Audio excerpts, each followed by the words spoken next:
Oui, je voulais juste faire une petite déclaration, mon intervention juste concernant tout ce qui se passe aujourd'hui en Afrique par rapport à la xénophobie. Ça sonne très mal que ces concepts viennent d'une attitude rendue manifeste par le peuple sud-africain. Dans la mesure où les Sud-Africains, c'est un peuple, nos frères sud-africains, ce sont des frères qui se sont battus contre nos adversaires. Et puis l'Afrique ne peut trouver son compte, l'Afrique ne va pas se trouver son compte dans les dents pour dents, donc dans les conflits, dans la xénophobie, dans tout ça, puisque ceux qui se sont battus pour l'Afrique, comme Bob Marley, il a chanté Africa Unite. Donc nous avons notre compte dans l'unité, c'est dans l'unité africaine que nous allons nous retrouver. Donc ce n'est pas dans toutes ces choses-là. Alors je sais, j'ai entendu parler d'une marche qu'on organise ici. Bon, c'est une manière de manifester le mécontentement, bien sûr, je ne refuse pas.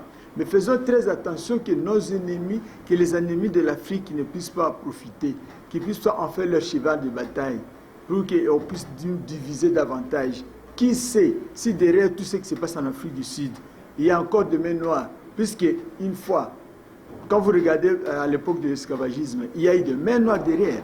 La colonisation, il y a eu des mains noires derrière occidentales. Je ne vais pas être un éternel mécontent. Je ne vais pas non plus faire ce que Jean-Paul Sartre ne voulait pas l'en faire, c'est les autres sont douloureux constants. Non.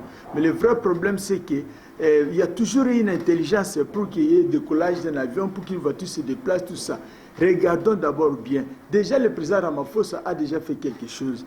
Faut-il encore qu'on puisse continuer avec des marches, des actes de vandalisme, tout ça? Nous venons de perdre un digne fils d'Afrique. Dans notre tradition, en nous, peuple noir, c'est que quand vous êtes en deuil, ce n'est pas le moment de faire des revendications, de se révolter, c'est le moment de recueillement. Le vieux est tombé la nuit. Robert Mugabe, Roba, il s'est beaucoup battu pour son peuple et pour le peuple africain.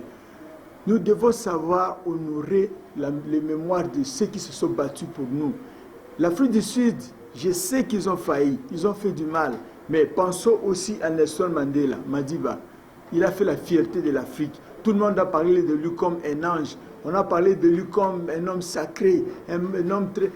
Son charisme, c'est notre mentor en nous, nous qui nous battons. On se bat pour l'Afrique, c'est notre modèle. Alors, chez nous, il y a un adage qui dit à Lingala, moto pelakanama ite. Donc, tu peux être tout ce que tu peux être, c'est difficile d'allumer le feu dans l'eau. Vous voyez?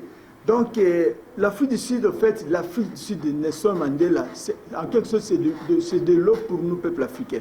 Quel que soit le mal, je sais que ce n'est pas la première fois que cela arrive en Afrique du Sud. Ce n'est pas un comportement encouragé, mais nous devons plutôt, aujourd'hui, organiser des marches de fête, tout ça, un traitement symptomatique. Le vrai problème, c'est d'aller, de chercher, de creuser, de savoir qu'est-ce qui se passe derrière toutes ces choses-là.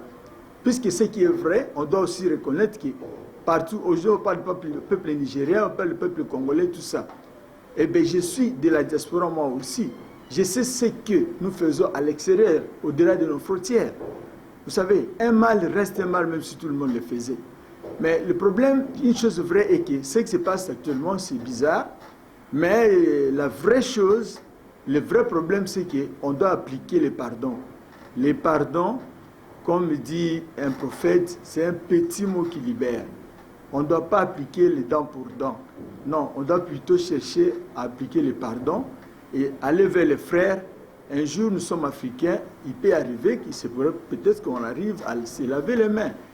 Donc, moi, je n'encourage pas trop ces attitudes des actes de vandalisme, pas de marches, briser les magasins des histoires de nos frères sud-africains. Ils doivent se sentir chez eux. Africa Unite. Nous devons nous unir. Ceux qui sont là-bas ont commis des forfaits, mais ceux qui sont avec nous ici ne l'ont pas fait.